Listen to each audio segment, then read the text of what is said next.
Assalamualaikum teman-teman. Jadi hari ini kita akan membahas tentang dampak penjajahan di negara kolonial. Materi kelas 11 semester 1 pelajaran sejarah. Apabila kalian ditanyakan mengenai dampak yang ditimbulkan dari tindakan penjajahan, tentu akan lebih banyak uraian dampak negatifnya kan dibanding nilai positifnya. Namun, tahukah kalian, dalam kenyataan sejarah yang terjadi di Indonesia, pendudukan penjajahan bangsa asing ternyata memberikan dampak dan makna tersendiri bagi Indonesia yang dapat direfleksikan dalam kehidupan saat ini loh. Mau tahu apa saja? Mari kita simak. Nah, ternyata banyak sekali dampak penjajahan di negara koloni itu yang berdampak positif. Antara lain yang pertama itu ada dampak ekonomi. Indonesia adalah negara yang dianugerahi kekayaan alam yang melimpah ruah. Potensi ini sudah sejak lama dilirik oleh para pelawat yang datang ke Indonesia, termasuk kaum penjajah. Belanda memanfaatkan potensi alam tersebut, salah satunya dalam bidang industri perkebunan.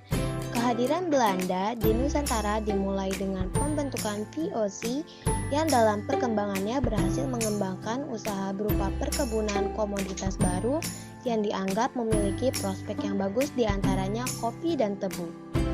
Johannes van den Bosch adalah gubernur jenderal yang mencetuskan sistem kulturstelsel atau tanam paksa pada 1930.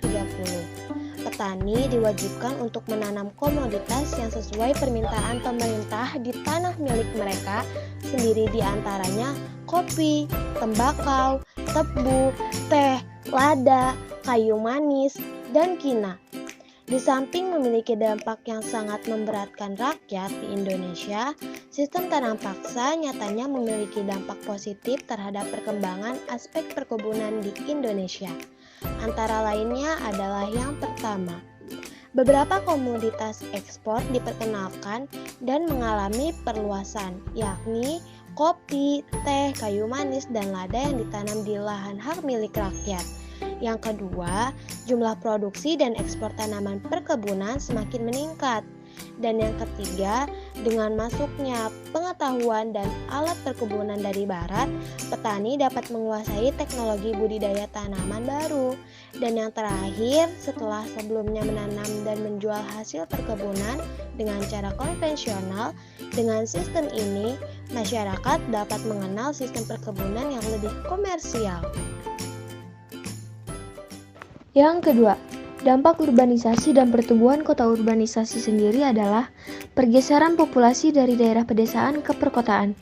Perluasan daerah pertanian dan industri perkebunan diikuti oleh melonjaknya jumlah penduduk dan menyebabkan penyebaran daerah pemukiman yang lebih luas. Jalan kereta api dibangun untuk memperlancar sarana transportasi. Perbaikan jalan darat yang membentang dari Anyer hingga Panarukan juga dikerjakan dengan serius. Yang ketiga, dampak sosial dan budaya. Dari dampak sosial dan budaya masyarakat, diperkenalkan pada persenjataan modern dan senjata ringan hingga senjata yang berat. Teknologi lainnya yang digunakan dan diperlihatkan oleh kolonial, yakni kendaraan tempur dan transportasi lainnya. Ilmu pengetahuan tersebut berasal dari negara Eropa yang kemudian pemerintah kolonial menanamkan iptek melalui pendidikan baik di sekolah maupun dengan cara menggunakan secara langsung kepada masyarakat di Hindia Belanda. Pasca kemerdekaan Indonesia, perkembangan iptek berkembang pesat.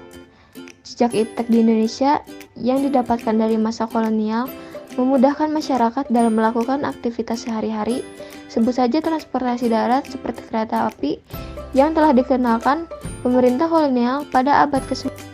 Selanjutnya, kesehatan dan higienitas. Di samping teknologi, pemerintah kolonial pun mengeluarkan kebijakan dalam bidang kesehatan dan higienitas.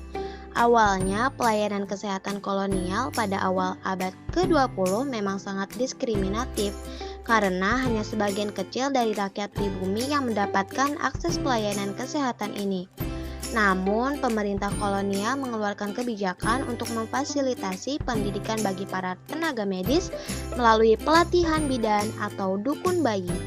Pendirian School of Leiding van Indische Artsen atau SOFIA atau disebut sebagai Sekolah Dokter Jawa dan pendirian sekolah dokter lainnya pada masa penjajahan Belanda. Selain rumah sakit, berdiri berbagai fasilitas kesehatan di berbagai daerah di Indonesia.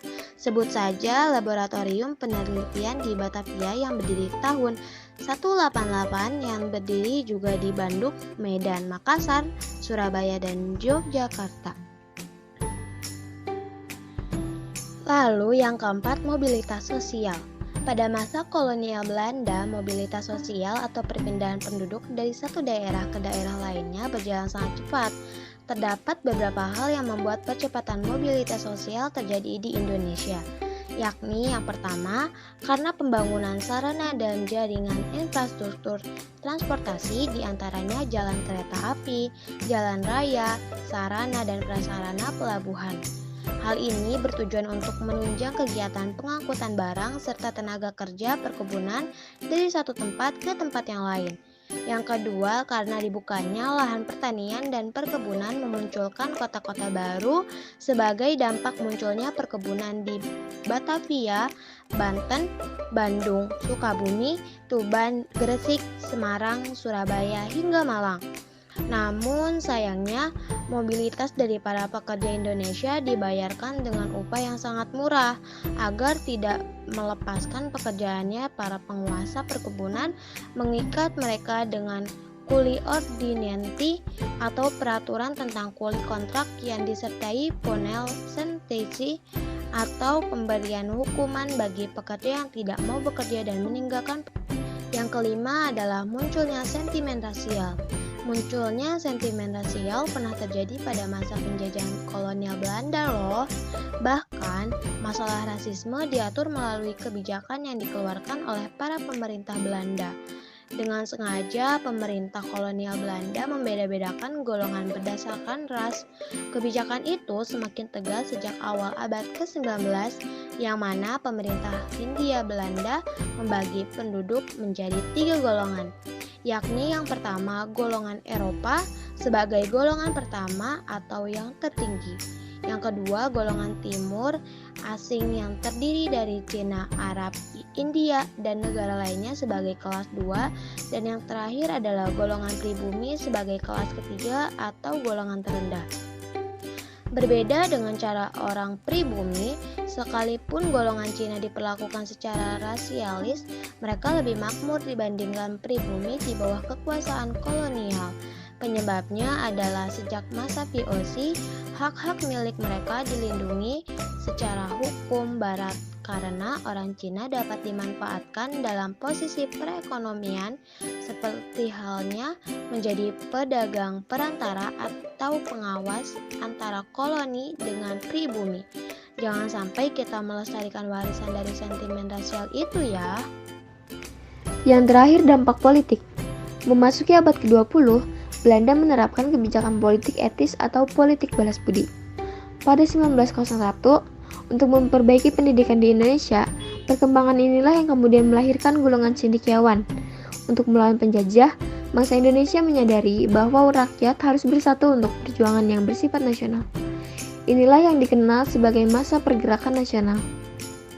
Faktor lain yang ikut mempengaruhi lahirnya pergerakan nasional atau nasionalisme ini yakni Volksraad atau Lembaga Perwakilan Rakyat Hindia Belanda yang berdiri pada 1918. Telah mempertemukan elit-elit bumi putra dari berbagai daerah dan suku bangsa dan membuat tumbuh perasaan senasib dan sepenanggungan di kalangan kaum bumi putra sekaligus kesadaran bahwa pada dasarnya sama. Nasionalisme telah membentuk perjuangan-perjuangan di bawah pimpinan cendekiawan dan melahirkan organisasi-organisasi di kalangan pribumi. Tidak selalu bergantung pada senjata, pembentukan organisasi modern digunakan juga untuk perjuangan kemerdekaan dengan metode perundingan. Adapun beberapa organisasi yang muncul pada masa pergerakan nasional, yakni 1908, Budi Utomo tahun 1911, Serikat Dagang Islam, dan tahun 1912, Indische Partis. Nah, itu dia materi tentang dampak penjajahan di negara koloni nih sobat. Semoga materinya dapat tersampaikan dengan jelas ya. Terima kasih.